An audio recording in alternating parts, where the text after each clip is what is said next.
What you are about to hear happened in a small town in Tennessee, and it forever transformed everyone who witnessed it.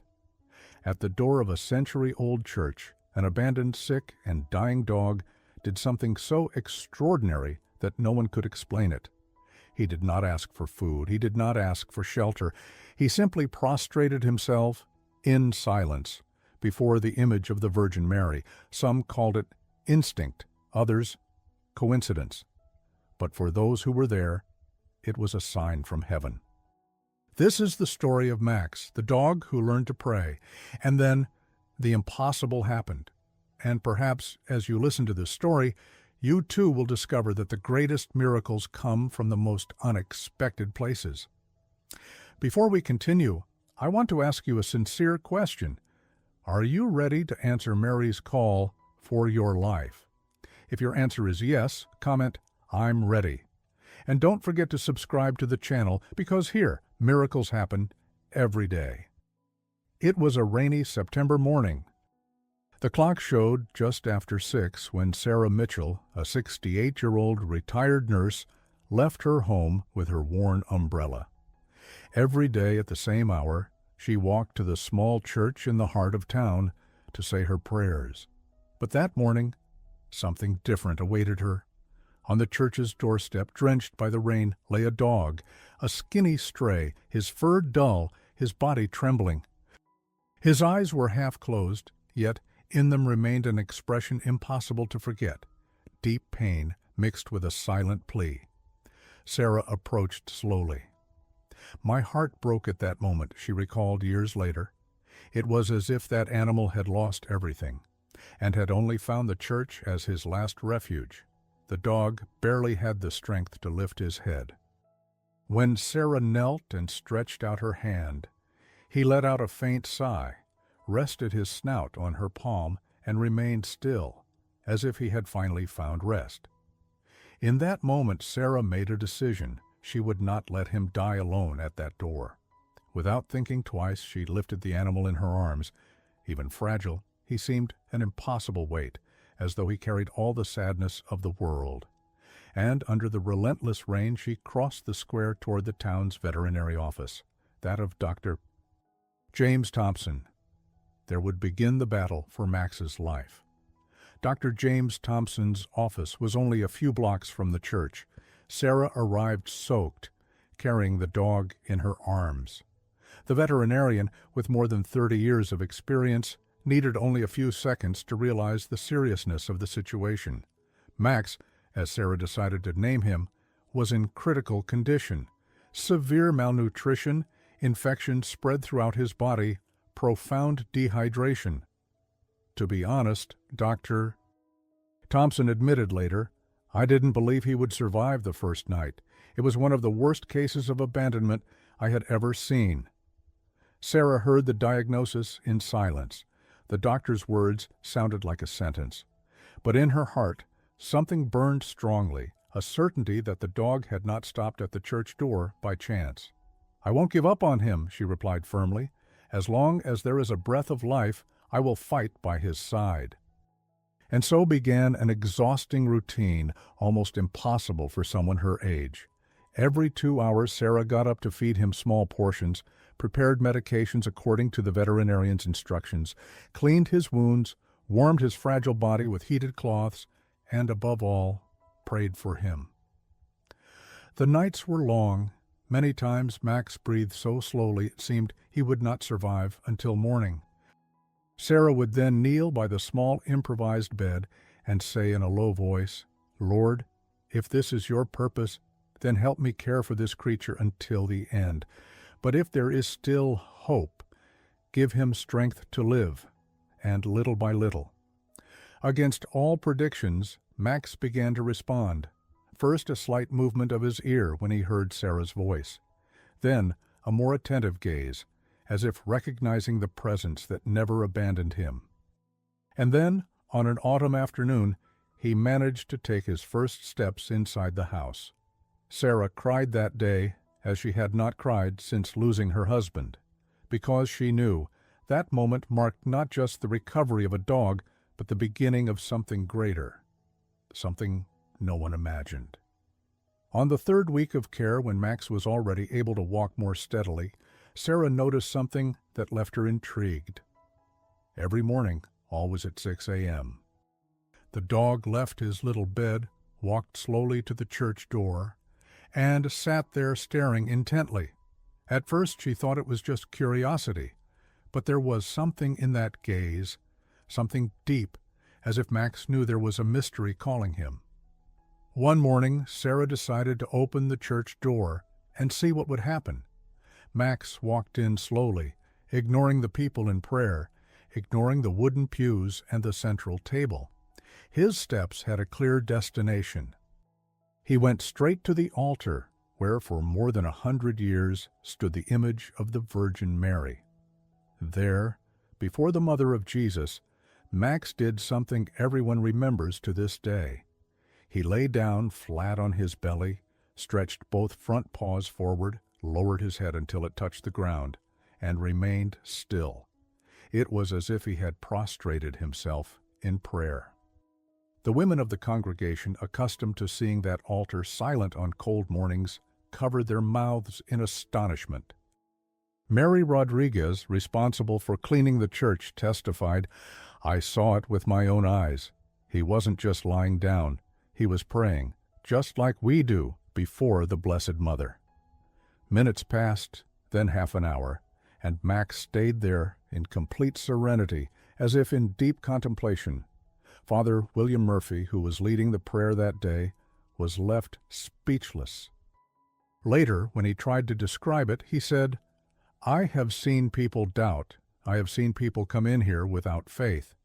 But never, in all these years, have I seen a creature surrender like that before the Virgin Mary. It was as if Our Lady were teaching us through him what true devotion is."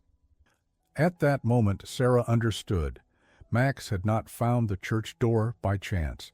He had been guided to the feet of Mary to show that even an animal can recognize the presence of the Mother of Heaven. And that was only the first of many signs to come. After that first day before the image of Mary, everyone thought it was just an isolated event, a curious gesture from a dog that was still recovering. But they were wrong. The next morning, exactly at 6 a.m., Max repeated the ritual. He left Sarah's house, crossed the silent square, entered the church, and slowly walked up to the altar. And there, before the Virgin Mary, he once again prostrated himself in deep reverence. Once, then again, and again, every single day. Rain or shine, in bitter cold or scorching heat, Max never failed. For a full hour, he remained still, head bowed, as if offering his own prayers to the Mother of Jesus. It was like a spiritual clock, said Father Murphy. Every day, at the exact same time, he placed himself before Our Lady. I've never seen such constancy, not even in many human believers. The first parish ladies began bringing candles to light beside him. Some children, curious, imitated his prayer posture. Soon, the church that used to remain almost empty in the early mornings began to welcome more and more visitors. The priest decided to discreetly record with his phone to show those who still doubted. When the videos were shared on social media, something unexpected happened. They went viral.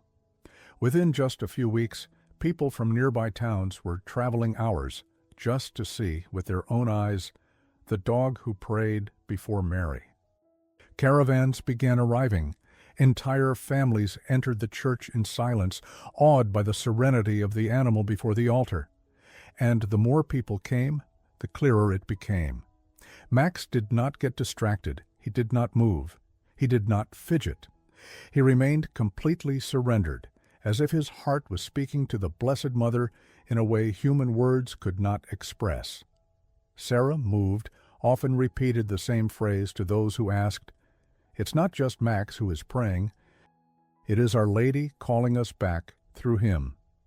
The little abandoned mutt had become a living symbol, a reminder that true faith is simple, silent, yet irresistibly powerful. And then the first reports began to appear of people deeply touched by that moment of prayer. The testimony that marked the city began in a simple way. One Sunday, Robert and Linda Hayes arrived from a trip with their 9-year-old daughter, Emma. Emma had been born deaf. She had never heard her mother's voice nor the song of birds. The family had already tried doctors, treatments, hearing devices. Nothing seemed to work. "When we saw the video of Max praying before the image of Our Lady," said Linda, "we felt we had to come. It was as if Mary herself was calling us." That morning the little church was silent.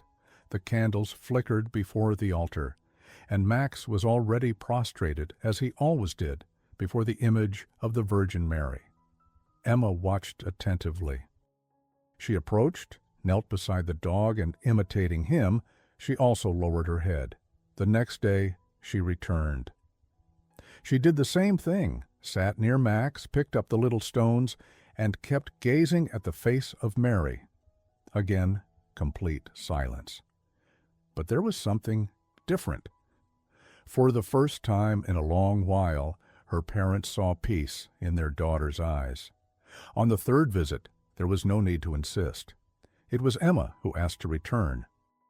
She would run to the altar, sit next to Max, and stay there for hours, repeating the same ritual with the stones, as if she were learning to pray with him.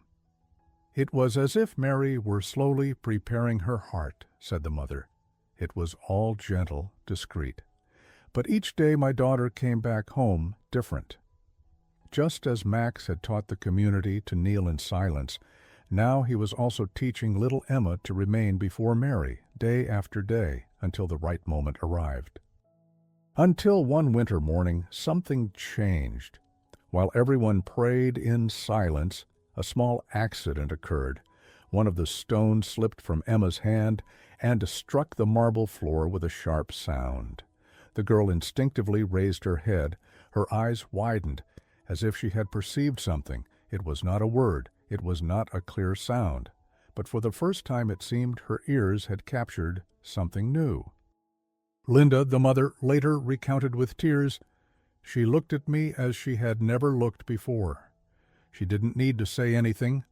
I knew that. In that instant, Our Lady was opening a path within her." That very day, Emma reacted to small noises inside the church, the dragging of a bench, the soft sound of a candle falling. Each noise seemed to find its way into her ears. The news spread quickly. Doctors were called. Tests were repeated. And to this day, no one has been able to explain how a girl who was born deaf suddenly began to hear before the image of the Virgin Mary in prayer beside a dog. The faithful had no doubts. What science could not justify, faith recognized as a miracle. Mary had touched that child in a way no specialist could ever understand. After Emma's testimony, Max's story was no longer just a curiosity. Every morning at exactly 6 o'clock, the faithful gathered in the small church to witness that silent moment before the Blessed Mother. Women praying the rosary, young people who rarely approached the altar, men who had not gone to confession for years, returning with tears in their eyes. Max, motionless before the image of Mary, attracted not only gazes, he attracted hearts.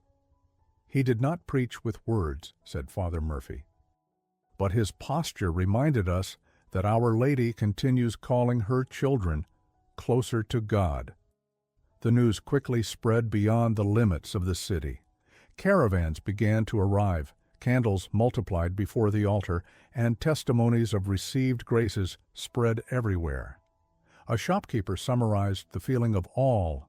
"Our square was empty.